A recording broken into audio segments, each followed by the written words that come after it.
करने का अवसर मिला। भारत को नेतृत्व करने का अवसर फिर मिला है। G20 तो समय समय पर एक देश से दूसरा देश, तीसरा देश, चौथा देश, इससे पहले इंडोनेशिया था, इसके बाद ब्राजील होगा। तो उसमें हमको एक आज के समय में हमको ये मौका मिला, इसका हम स्वागत करते हैं। हमें इस बात का गर्व है, फख्र है इस बात का। लेकिन G20 में हम लोग क्या कर पा रहे हैं कि क्या हम करना चाहते थे, इसकी समीक्षा तो फिर बाद में बैठकर होगी जब G20 समाप्त हो जाएगा। अभी तो दुनिया भर के नेता आए हुए हैं, उनके सामने अपने कमी को दोहराना या अपनी कमी को उजागर करना तो अच्छा नहीं होगा। जो भी निर्णय इन लोग आपस में लेते हैं, सिर्फ हमको दुख एक बात का है कि आज हमारे अध्यक्षता में G20 हुई और उसमें ना पुतिन ना आ पाए और ना ही शी आ पाए। उन दोनों का ना आना हमारे लिए एक प्रश्न चिन्ह लग जाता है। लेकिन इस पर भी समीक्षा ये G20 हो जाने की बात होगी। तो सर एक आखिरी सवाल है कि भारत और इंडिया को लेकर के बड़ा चल रहा है, राजनीतिक उथल पुथल भी चल रही है, डिबेट्स चल रही हैं। कितना बदलेंगे आप, कितना बदलेंगे? ANI का क्या मतलब होता है? Asian news international. Asian news international है। अब बताइए, एशियन न्यूज़ इंटरनेशनल को अगर हम बदलना चाहें, इसका नाम कुछ और रखना चाहें, इसका नाम ग्लोबल रखना चाहें, तो बताइए ये एशियन न्यूज़ इंटरनेशनल रहेगा कि नहीं रहेगा? आई लव माई इंडिया हम कहते आए हैं, और भारत माता की जय की बात, भारत माता की जय भी करते आए हैं, हम जय हिंद भी कहते आए हैं। तो ये सब तो कोई कानून बना के ये नहीं कह सकता कि आप जय हिंद नहीं कहेंगे, सिर्फ भारत माँ की जय कहेंगे, या आप सिर्फ इंडिया की बात करेंगे। जब हमारे कॉन्स्टिट्यूशन में इंडिया दैट इज भारत कहा गया है, तो उससे आगे तो कुछ बढ़ के कहा नहीं जा सकता। दोनों ही हैं, दोनों ही अपने हैं। आप पक्ष में हैं इसके? हम इस पक्ष में हैं कि इंडिया इज भारत, हम इस पक्ष में हैं। Bharat is India, Bharat is India because India is Bharat, तो इसलिए हम पक्ष में हैं। ये तो जिसको ये समझ में नहीं आता। नेताओं के साथ 9 सितंबर को नई दिल्ली में G20 शिखर सम्मेलन के मौके पर विश्व जैव ईंधन गठबंधन का शुभारंभ किया। देखिए, प्रधानमंत्री जी G20 का एक आर्थिक सहयोग का संगठन है। इसमें चाहे जैव ईंधन हो, चाहे सौर ऊर्जा हो, चाहे अन्य किस्म के कोई भविष्य के व्यापारिक चीजें हों, इन सब चीजों पर ही बात होती है और होती भी रहनी चाहिए। भविष्य की योजनाओं की, भविष्य की संकल्पनाओं की बात जरूर होनी चाहिए, लेकिन हिंदुस्तान में मूर्त रूप क्या दिया जा रहा है, इस पर जरूर चर्चा होनी चाहिए। इसके साथ ही सरकार पर तंज कसा कांग्रेस नेता BK हरिप्रसाद ने सवाल किया है कि प्रभावशाली शैक्षणिक पृष्ठभूमि वाले जी परमेश्वर के नाम पर उप मुख्यमंत्री पद के लिए विचार क्यों नहीं किया गया। अल्पसंख्यकों, आदिवासी दलितों के लिए जिन्होंने हमारे पक्ष और सरकार बदलने का मतदान किया, कम से कम डिप्टी CM का पद किसी दलित को क्यों नहीं दिया गया। कांग्रेस में मतभेद का हमेशा स्वागत रहा है। हरिप्रसाद जी हमारे महत्वपूर्ण नेता हैं और उनकी बात हम सब लोग हमेशा से अच्छे से सुनते हैं। कांग्रेस ने जनता से जो वादे किए हैं, जो 5 वादे किए हैं, उनको पूरा करने में कृत संकल्प है। उन 5 वादों को योजना का रूप देने में कांग्रेस ने शुभारंभ कर दिया है। वहां की महिलाओं के खाते में पैसे डालने शुरू कर दिए हैं। वहां बेरोजगारों को जल्द से जल्द भत्ता देने की हम लोग शुरुआत कर रहे हैं। तो आज की डेट में कांग्रेस ने जनता के लिए क्या किया, ये महत्वपूर्ण है बनस्पतन अन्य चीजों के। इसके साथ ही ये बात कही गई है कि चंद्रबाबू नायडू घोटालों के सरगर्म कांग्रेस के DSRCP महासचिव सज्जला रामाकृष्ण रेड्डी ने कहा है कि चंद्रबाबू नायडू की गिरफ्तारी रातों रात मामला नहीं है। इसके साथ ही उन्होंने ये बात भी कही कि आज आंध्र प्रदेश के पूर्व मुख्यमंत्री चंद्रबाबू नायडू घोटालों के सरगना है। उन्होंने कहा कि गहन चर्चा के बाद उन्हें गिरफ्तार किया। अब आज की डेट में देश में जो दिल्ली में हो रहा है, अन्य राज्यों में भी कहीं न कहीं ये बदले की कार्रवाई जहां कांग्रेस की सरकार नहीं है, वो सरकारें कर रही हैं। अगर बाबू की गिरफ्तारी करनी थी तो चुनाव के समय इस समय ही क्यों? क्या अपने विरोधियों का आप दुश्मन मानते हैं?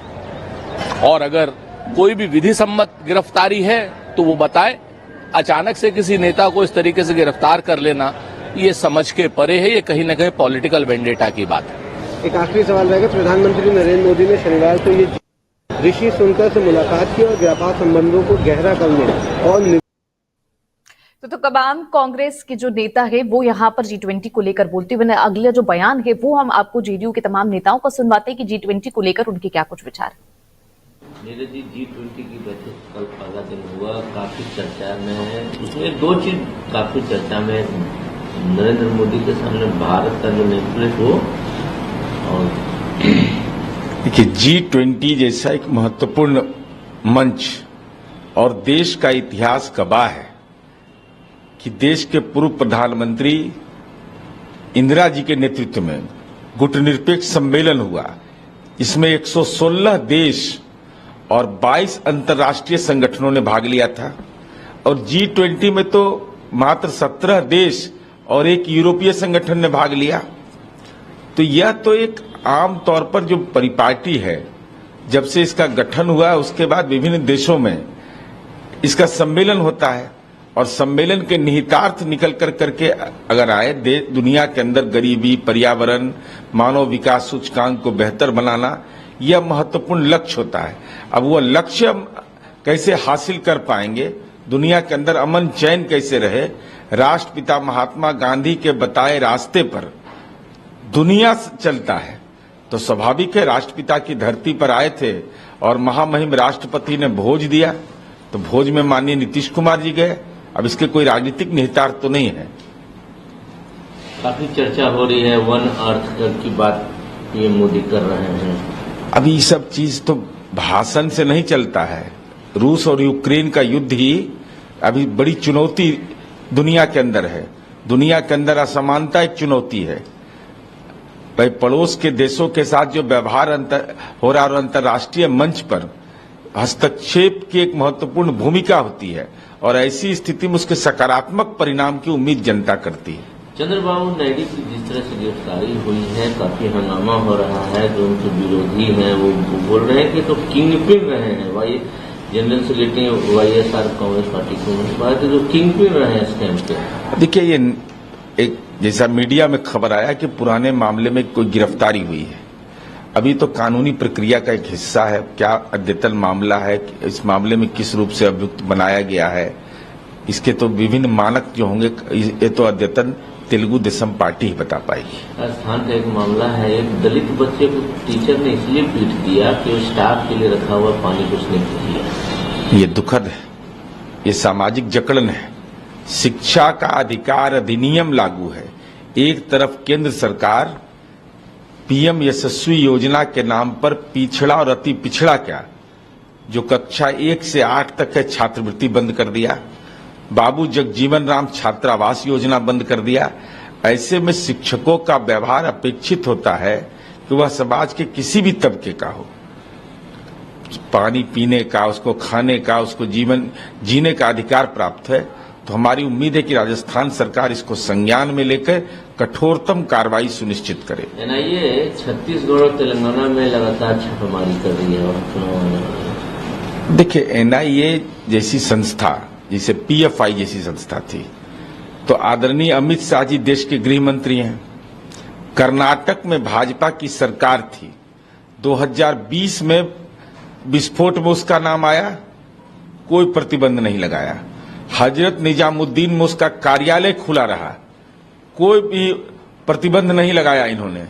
नाक के नीचे कार्यालय खुला हुआ था। और जब बिहार के फुलवारी शरीफ में यह घटना हुई तो मुझे जहां तक स्मरण है कि 1 सप्ताह के बाद NIA जांच उसको टेकअप किया। तो हमारी उम्मीद है कि देश के अंदर आतंकवाद जैसे एक महत्वपूर्ण चुनौती है और उस चुनौती के को राजनीति के दृष्टिकोण से नहीं बल्कि आतंकवाद के खिलाफ उसका राजनीतिकरण मत करिए। जैसे पटना में आतंकी घटना 2013 में हुआ और आदरणीय नरेंद्र मोदी जी ने आंख से आंसू बहाया, कहा कि हम आपको नौकरी देंगे। इनके कार्यकर्ता थे, 6 परिवार ऐसा था, आज तक दर्शन नहीं दिए। नौकरी देने की बात तो दूर, नौकरी तो नहीं मिला, नियुक्ति पत्र नहीं मिला।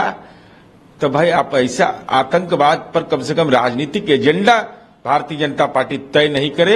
आतंकवाद आतंकवाद होता है, ऐसा नहीं कि पुलवामा में हमारे सैनिकों के साथ जो सतपाल मलिक जी ने आरोप लगाया है वह देश के लिए एक नई चिंता का विषय बन गया है कि क्या पुलवामा में हमारे भारत मां के सपूत को हेलीकॉप्टर नहीं मिलता हो और दूसरी तरफ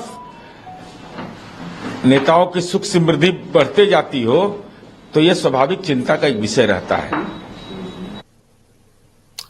तो G20 के लिए कांग्रेस और जेडीयू के तमाम बयान आपने सुने। खासा जो चीजें हैं वो यहां पसंद नहीं आ रही हैं। आपने देखा कि उन्होंने पीएम मोदी की कई बातों पर यहां पर आलोचना की। उन्होंने कहा कि रशिया और चीन यहां नहीं आ रही है, कई चीजों को संकेत देता है। अगला जो बयान है वो सपा के नेताओं को आपको सुनवाते हैं कि G20 को लेकर और उसकी तैयारियों को लेकर फिलहाल उनका क्या कुछ कहना है।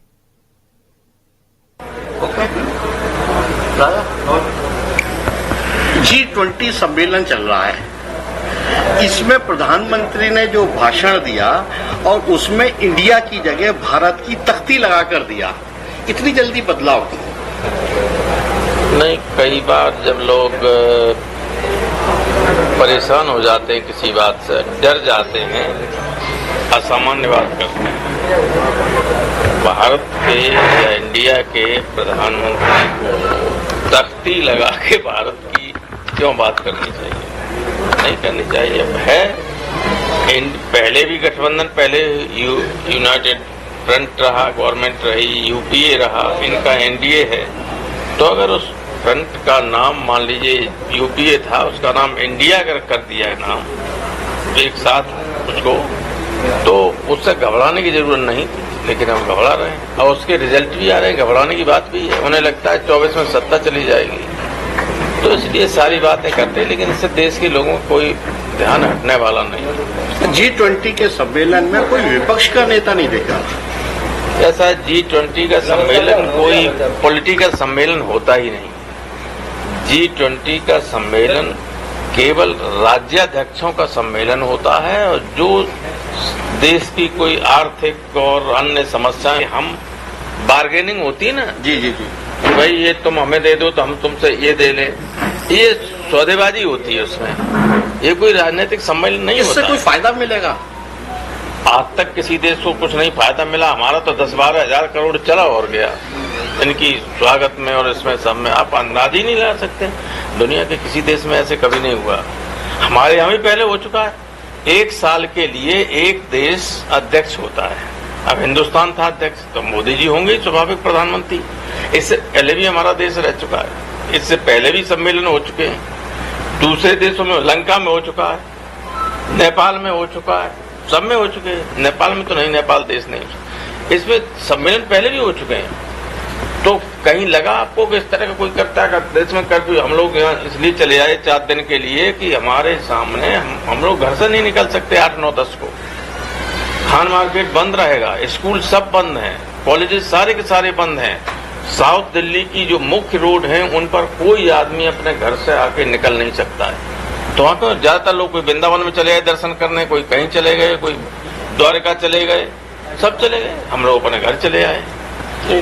बसपा ने, ओम प्रकाश राजभर ने आपके ऊपर तीखे व्यंग किए। आखिर ऐतिहासिक जीत हुई, इसको कैसे देखती है? देखिए, ऐसा है, एक तो उत्तर प्रदेश के शासन से आम जनता आगे जा गई है। कोई आदमी ये नहीं समझता है कि वो सुरक्षित है। कब किसके यहाँ पुलिस आ जाए, किसका एनकाउंटर हो जाए, किसकी जमीन को कुर्क कर लिया जाए, किसके मकान को बुलडोजर से गिरा दिया जाए। जब इतना दहशत का माहौल होता है तो जनता वक्त पड़ने पर अपना आक्रोश व्यक्त करती है वोट के जरिए। उसी में वही किया, 77 में वही किया था जनता ने, 24 में वही करेगी हिंदुस्तान की जनता। क्वाड देशों को आमंत्रण किया है गणतंत्र दिवस के लिए मोदी ने, और उन्होंने आमंत्रण को स्वीकार किया। इतनी जल्दी क्यों?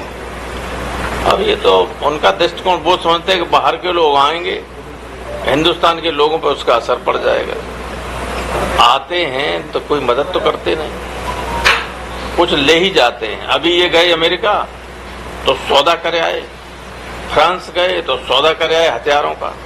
अब हम तो नहीं कहते हैं, लेकिन सरकार बदल जाएगी, जांचें होंगी तो पता चलेगा कितना घपला कहाँ हुआ। और ये तो व्यापारी देश हैं, इनको लाभ नहीं होगा, आपको रत्ती भर कुछ भी सहयोग नहीं कर सकते। क्योंकि अमेरिका को, फ्रांस को, सबको लाभ हो रहा था, जिनके पड़े हुए जहाज सब कोई खरीदने वाला नहीं, जंग लग रही, हिंदुस्तान खरीद रहा है। तो आपने यहाँ पर सपा के नेताओं का बयान सुना। उन्होंने साफ तौर पर कहा कि ये G20 कर ले या तमाम कोई भी चीज कर ले, इंडिया को फिलहाल इन्वेस्टमेंट से लेकर और तमाम चीजों में कोई फायदा नहीं होने वाला है। तो साफ नजर आ रहा है कि विपक्ष जो है वो लगातार पीएम मोदी की आलोचना करने में लगा है। अगला जो बयान है वो आप पार्टी के नेताओं का आपको सुनवाते हैं, क्योंकि पहले भी दिल्ली में जो तैयारियां हो रही है उसको लेकर बीजेपी और आपके बीच में क्रेडिट की जो होड़ है वो मची हुई थी। और फिलहाल क्या कुछ कह रहे हैं, एक बार सुन लीजिए। ये कौन सा मतलब मेरी ये नहीं समझ में आ रहा है कि आप देखिए, सुनिए हमारे आदरणीय प्रधानमंत्री जी को कि ये क्या खुद से बोलते थे। आप दूसरे किसी की बात छोड़ दीजिए, ये स्वयं क्या बोलते थे। प्रधानमंत्री जी का ये वीडियो है, क्या कहते थे, सुनिए आप। और हम कहना चाहते हैं, vote for India, vote for India. भाइयों बहनों, मैं बोलता हूं, आप पीछे बोलना वोट फॉर इंडिया, बोलेंगे? आपको बोलना है वोट फॉर इंडिया, बोलेंगे? वंशवाद से मुक्ति के लिए देखिए आप, vote for India, vote for India, ये तो प्रधानमंत्री जी खुद कहते थे। तो अब इसलिए कि इंडिया गठबंधन बन गया, उससे इतना ज्यादा डरे हुए, और कल के परिणाम और हैरान करने वाले हैं।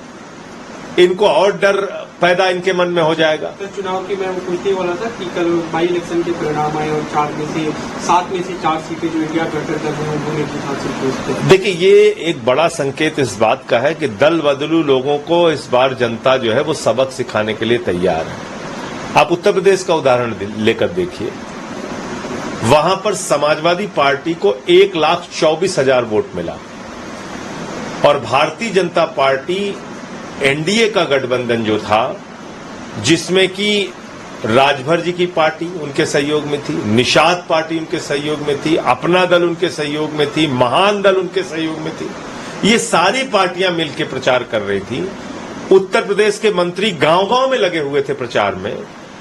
डबल इंजन की सरकार है मोदी और योगी की, बावजूद इसके 43,000 मतों से हारे हो। ये बहुत बड़ा संकेत है लोकसभा चुनाव के लिए, और ये इस बात का भी संकेत है कि अडानी वाले हारेंगे और इंडिया वाले जीतेंगे। अब जो इंडिया के साथ खड़े हैं वो जीतेंगे, जो अडानी के साथ खड़े हैं वो हारेंगे। ये इस बात का भी संकेत है। एक दूसरा मुद्दा है, चंद्रबाबू नायडू की गिरफ्तारी हुई है, करप्शन केस में आज में गिरफ्तार किया गया। देखिए, ऐसा है कि दुर्भावना की राजनीति से कार्रवाई करना कतई ठीक नहीं है, और आपने तो देखा कि जो वहां की सरकार है, उनकी पार्टी है, वो पूरी तरीके से मोदी जी के इशारे पर काम करती है। तो हो सकता है बीजेपी और वाईएसआर की जो पार्टी है जगन रेड्डी की, दोनों ने मिलकर निर्णय लिया हो कि चंद्रबाबू नायडू जी की गिरफ्तारी करनी है, और इसके कारण ये हुआ।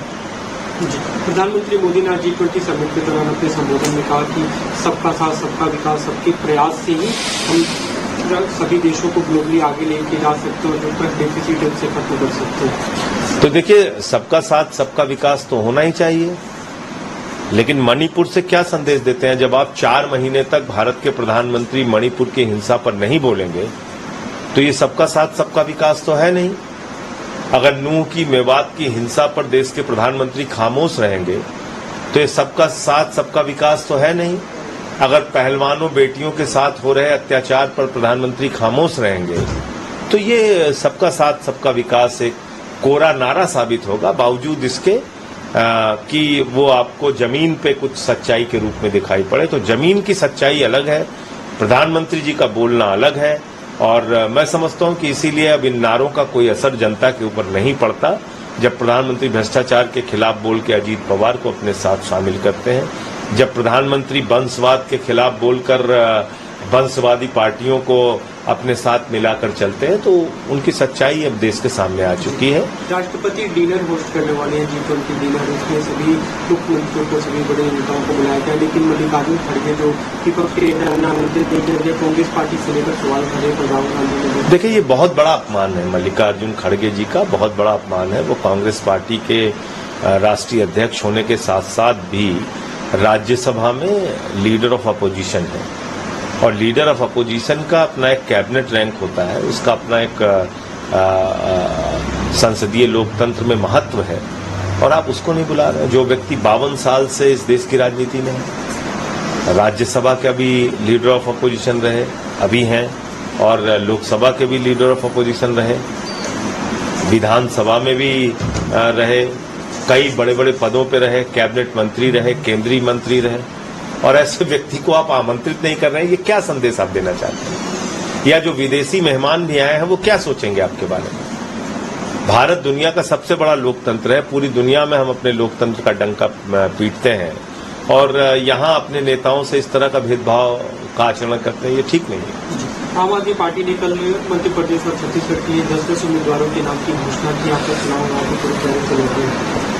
हाँ, निश्चित रूप से पिछले दिनों हमारे दिल्ली के मुख्यमंत्री और पार्टी के राष्ट्रीय अध्यक्ष केजरीवाल जी भी दोनों राज्यों में प्रचार के लिए गए थे, और राजस्थान में भी प्रचार के लिए गए थे, और अभी इसकी शुरुआत हुई है। 10-10 सीटों पे हमने उम्मीदवार की घोषणा की है, और आगे जैसे जैसे नाम फाइनल होते जाएंगे वो अनाउंस होगा। अकेले आम आदमी पार्टी चुनाव लड़ेगी? ये तो हमारी तैयारी पहले से चल रही है, 1.5-2 साल से हमारी तैयारी चल रही है।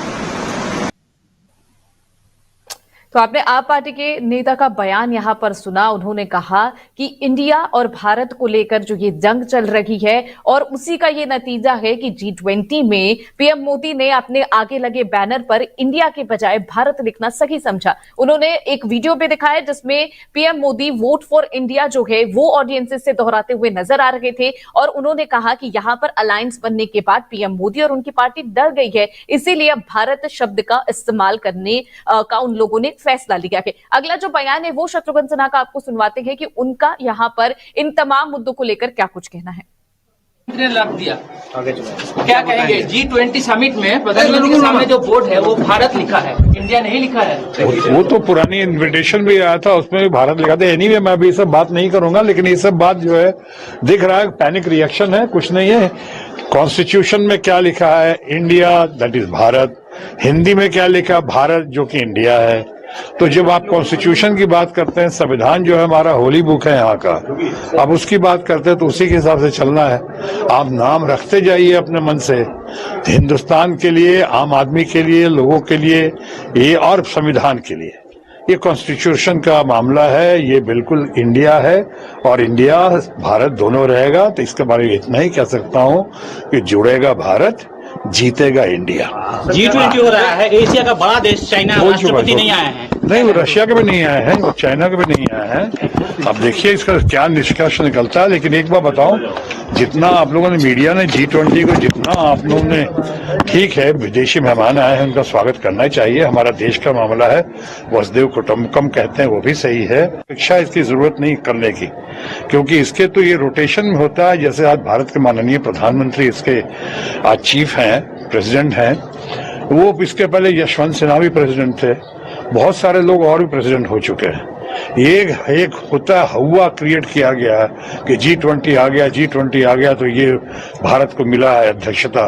ये अध्यक्षता तो रोटेशन में खत्म हो जाएगा। अब इसमें भारत G20 है, भारत का नंबर तो 19वें या 20वें पे है, तो इसको भी समझने की जरूरत है। बहरहाल हम उनका स्वागत करते हैं, और हमारी भी एक कामना, शुभकामना और मनोकामना है कि G20 से कुछ अच्छा निष्कर्ष निकले, जिससे भारत के साथ साथ भारत के आम आदमी का, जनता का भी बहुत भला हो। लोकसभा का प्रचार है क्या? G20 की लोकसभा का प्रचार कर रहे हैं मोदी जी?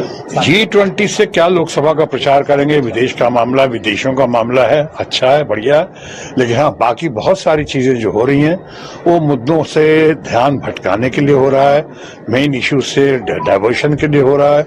और जो पार्लियामेंट जो शुरू हो रहा है अभी, वो पार्लियामेंट जो जिस तरह से शुरू किया गया, बगैर एजेंडा के, बगैर डिस्कशन के, उसको भी सोचने की जरूरत है। तो मुद्दों से बिल्कुल ध्यान ध्यान भटकाने का एक पैनिक रिएक्शन दिखाया है सरकार ने।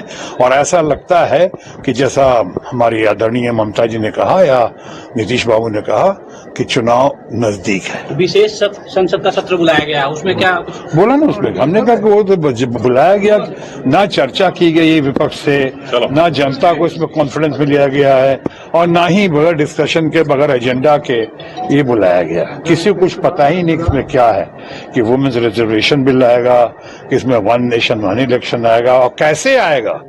इतनी जल्दी कुछ नहीं आ सकता है, और 5 दिन के कार्यक्रम में कुछ नहीं हो सकता है। ये सिर्फ ज्यादातर दिख रहा है अटेंशन डाइवर्ट करने के लिए टाइम। मंत्री ने लग दिया, आगे क्या कहेंगे? G20 समिट में प्रधानमंत्री के सामने जो बोर्ड है वो भारत लिखा है, इंडिया नहीं लिखा है। वो तो पुरानी इन्विटेशन भी आया था, उसमें भी भारत लिखा था। एनीवे मैं भी ये सब बात नहीं करूंगा, लेकिन ये सब बात जो है दिख रहा है पैनिक रिएक्शन है, कुछ नहीं है। कॉन्स्टिट्यूशन में क्या लिखा है? India, that is Bharat. Hindi में क्या लिखा? भारत, जो कि इंडिया है। तो जब आप कॉन्स्टिट्यूशन की बात करते हैं, संविधान जो है हमारा होली बुक है यहाँ का, अब उसकी बात करते हैं तो उसी के हिसाब से चलना है। आप नाम रखते जाइए अपने मन से, हिंदुस्तान के लिए, आम आदमी के लिए, लोगों के लिए, ये और संविधान के लिए। ये कॉन्स्टिट्यूशन का मामला है, ये बिल्कुल इंडिया है, और इंडिया भारत दोनों रहेगा। तो इसके बारे में इतना ही कह सकता हूँ कि जुड़ेगा भारत, जीतेगा इंडिया। G20 हो रहा है, एशिया का बड़ा देश चाइना राष्ट्रपति नहीं आए हैं। नहीं, वो रशिया के भी नहीं आए हैं, वो चाइना के भी नहीं आए हैं। अब देखिए इसका क्या निष्कर्ष निकलता है। लेकिन एक बार बताओ, जितना आप लोगों ने, मीडिया ने G20 को जितना आप लोगों ने, ठीक है विदेशी मेहमान आए हैं उनका स्वागत करना चाहिए, हमारा देश का मामला है, वसुधैव कुटुंबकम कहते हैं, वो भी सही है। शिक्षा इसकी जरूरत नहीं करने की, क्योंकि इसके तो ये रोटेशन में होता है। जैसे आज भारत के माननीय प्रधानमंत्री इसके आज चीफ हैं, प्रेसिडेंट हैं, वो इसके पहले यशवंत सिन्हा भी प्रेसिडेंट थे, बहुत सारे लोग और भी प्रेसिडेंट हो चुके हैं। ये एक होता हुआ क्रिएट किया गया कि G20 आ गया, G20 आ गया तो ये भारत को मिला है अध्यक्षता। ये अध्यक्षता तो रोटेशन में खत्म हो जाएगा। अब इसमें भारत G20 है, भारत का नंबर तो 19वें या 20वें पे है, तो इसको भी समझने की जरूरत है। बहरहाल हम उनका स्वागत करते हैं, और हमारी भी एक कामना, शुभकामना और मनोकामना है कि G20 से कुछ अच्छा निष्कर्ष निकले, जिससे भारत के साथ साथ भारत के आम आदमी का, जनता का भी बहुत भला हो। लोकसभा का प्रचार है क्या? G20 की लोकसभा का प्रचार कर रहे हैं मोदी जी? G20 से क्या लोकसभा का प्रचार करेंगे? विदेश का मामला, विदेशों का मामला है, अच्छा है, बढ़िया है।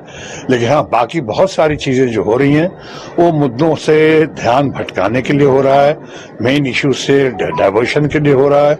और जो पार्लियामेंट जो शुरू हो रहा है अभी, वो पार्लियामेंट जो जिस तरह से शुरू किया गया, बगैर एजेंडा के, बगैर डिस्कशन के, उसको भी सोचने की जरूरत है। तो मुद्दों से बिल्कुल ध्यान भटकाने का एक पैनिक रिएक्शन दिखाया है सरकार ने।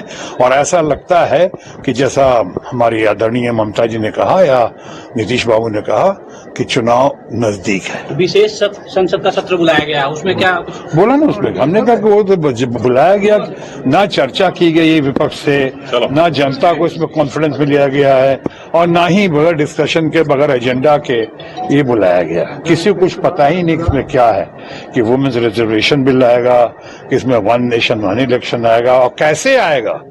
इतनी जल्दी कुछ नहीं आ सकता है, और 5 दिन के कार्यक्रम में